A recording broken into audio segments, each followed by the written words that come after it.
ایک مرتبہ ایک شخص حضرت امام علی ابن ابی طالب کے پاس آیا اور کہنے لگا کہ اے جناب علی ابن ابی طالب، میں توریت، زبور، انجیل اور قرآن کا ایک بہت بڑا عالم ہوں۔ میں نے یہ سنا ہے کہ آپ ہر انسان کو اس کے سوال کا صحیح اور عقل مندانہ جواب دیتے ہیں، لہٰذا اسی وجہ سے آج میں آپ کے پاس ایک ایسا عجیب و غریب سوال کرنے کے لیے آیا ہوں کہ جس سوال کا صحیح جواب یقیناً آپ بھی مجھے نہیں دے پائیں گے۔ تو حضرت امام علی ابن ابی طالب نے یہ فرمایا کہ اے بندہ خدا، تم مجھ سے جو بھی سوال کرنا چاہتے ہو بے شک وہ سوال کرو۔ تو وہ شخص کہنے لگا کہ اے جناب علی ابن ابی طالب، تو پھر میرا سوال یہ ہے کہ آپ مجھے یہ بتائیں کہ آخر وہ اللہ کا ایسا کون سا پیغمبر تھا کہ جو پیغمبر نہ ہی تو جن تھا، نہ ہی انسان اور نہ ہی کوئی فرشتہ، لیکن پھر بھی وہ اللہ کا پیغمبر تھا، لہٰذا آپ مجھے اللہ کے اس پیغمبر کے واقعہ کے بارے میں بتائیں۔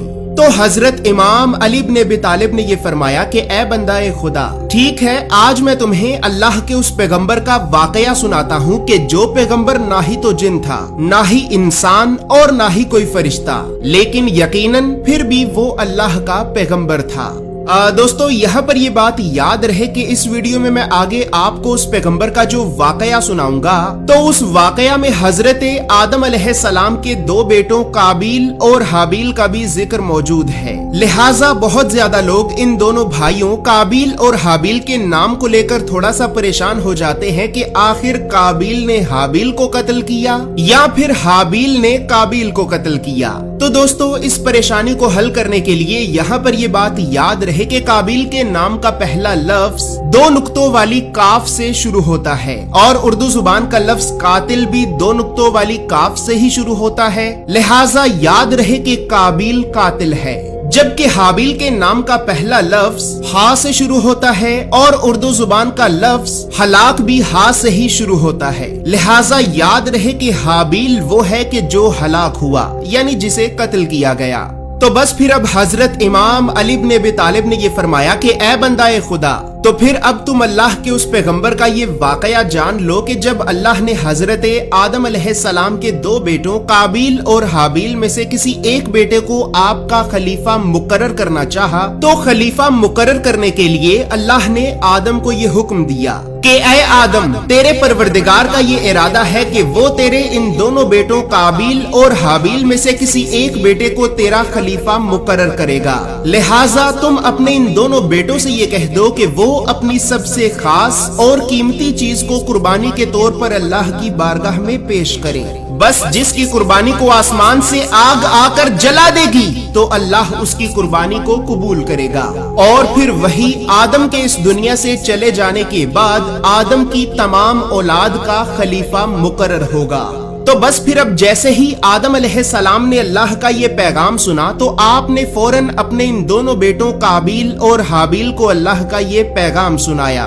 اللہ کا یہ پیغام سنتے ہی حابیل جو بھیڑ بکریوں کو چرایا کرتا تھا تو اس نے اپنی بھیڑوں میں سے ایک سب سے بہترین بھیڑ کو اللہ کے لیے قربان کیا اور پھر اس بھیڑ کو قربان کرنے کے بعد ایک کھلے میدان میں قربانی کی جگہ پر لا کر رکھ دیا، جبکہ دوسری طرف قابیل جو کھیتی باڑی کا کام کرتا تھا تو اس نے اپنے کھیت کی سب سے کچی اور گلی سڑی سبزیوں کو اکٹھا کیا اور پھر انہی کچی اور گلی سڑی سبزیوں کو ہی قربانی کے طور پر باہر کھلے میدان میں قربانی کی جگہ پر لا کر رکھ دیا۔ بس پھر کچھ ہی دیر کے ہی بعد حابیل کی قربان کی ہوئی بھیڑ پر اچانک آسمان سے ایک آگ کا شعلہ آ کر گرا اور اس آگ کے شعلے نے حابیل کی بھیڑ کو جلا دیا، اور اسی طرح اللہ نے حضرت حابیل کی قربانی کو قبول کیا اور آپ کو آدم کی تمام اولاد کا خلیفہ مقرر کر دیا۔ لیکن جیسے ہی دوسری طرف قابیل نے یہ دیکھا کہ اللہ نے تو اس کی قربانی کو قبول ہی نہیں کیا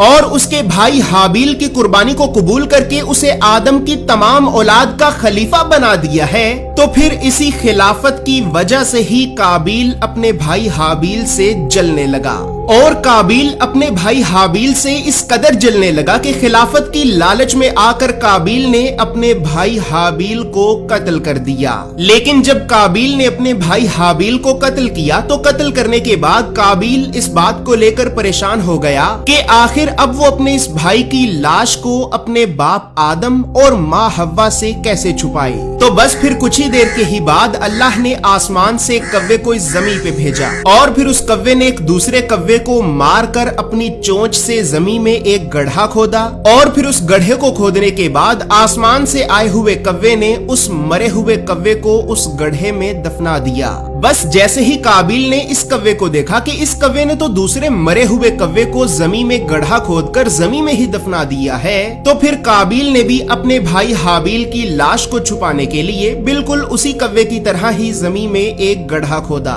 اور پھر زمین میں گڑھا کھودنے کے بعد قابیل نے بھی اپنے بھائی حابیل کی لاش کو اس گڑھے میں دفنا دیا۔ اور اے بندہ خدا، اب جان لو کہ اللہ نے یہ جو کوا آسمان سے اس زمین پہ بھیجا تھا، تو یہی کوا اللہ کا وہ پیغمبر ہے کہ جو پیغمبر نہ ہی تو جن تھا، نہ ہی انسان، اور نہ ہی کوئی فرشتہ، لیکن پھر بھی یہ اللہ کا پیغمبر تھا۔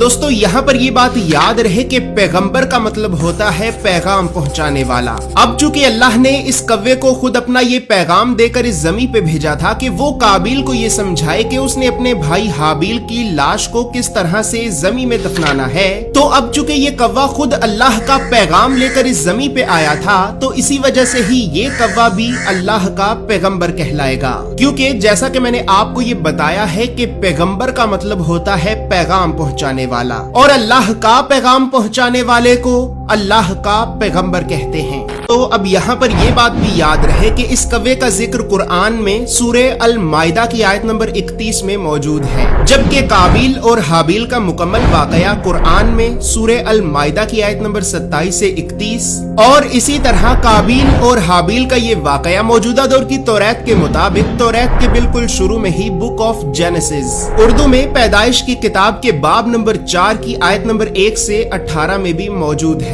اور دوستو اس شخص نے حضرت امام علی بن ابی طالب سے یہ جو سوال کیا تھا، تو یہ سوال بحار الانوار کے والیوم نمبر 10 میں اور والیوم نمبر 31 میں موجود ہے۔ بحار الانوار کے علاوہ اسی سوال کا ہی ایک طریق آج سے 800 سال پہلے لکھی گئی احادیث کی ایک